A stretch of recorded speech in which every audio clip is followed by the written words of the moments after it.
ከናቱ ማህፀን እንደወጣ ሰይፍ ይዞ ነው የወጣው በቃ እና ልክ እንደወጣ ማለት ነው ነርሷን እንደዚህ ክክት ያደረጋት በመጀመሪያ በቃ ያዋለደችው ማለት ነው አዋላጅ ነርሷን እና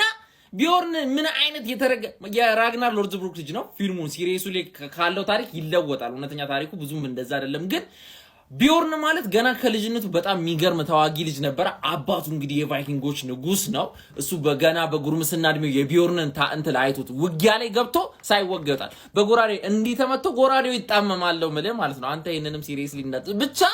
ራግናር አባቱ ከዛ አንተ ብረት ነው ያለው ፌሮ እኮ ነው አንተ አቲ ፌሮ ዳለው በቃ እንደዛ ነው ያለው እና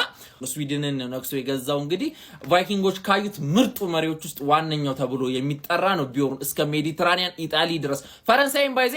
ሲሪየሱ ላይ ራግናርን አደረጉት ወይም ደግሞ አባቱ እንዳሸነፈ አደረጉት እንጂ ሲሪየሱ ላይ በእውነተኛው ታሪክ ቢዮርን ነው ፈረንሳይን ባትሎችን ያሸነፈ ፈረንሳዮችን ገብቶ ኮንኩር ያደረገው ኢጣሊ ሞሮኮን ሜዲትራኒያን ያስጨነቀ ከዘመኑ የቀደመ ምርጥ የቫይኪንግ መሪ ነበር እንደዛው ኃይለኛ ጨካኝ ነው ግን እንደዛው ደግሞ በዲሲፕሊን ነው የተሻለ ነው ከቫይኪንጎችና በዚሁ ላውጊዎች መሃል እንግዲህ ምንም ሳይሆን በ70 ምናምን አመቱ ታሞ ነው የሞተው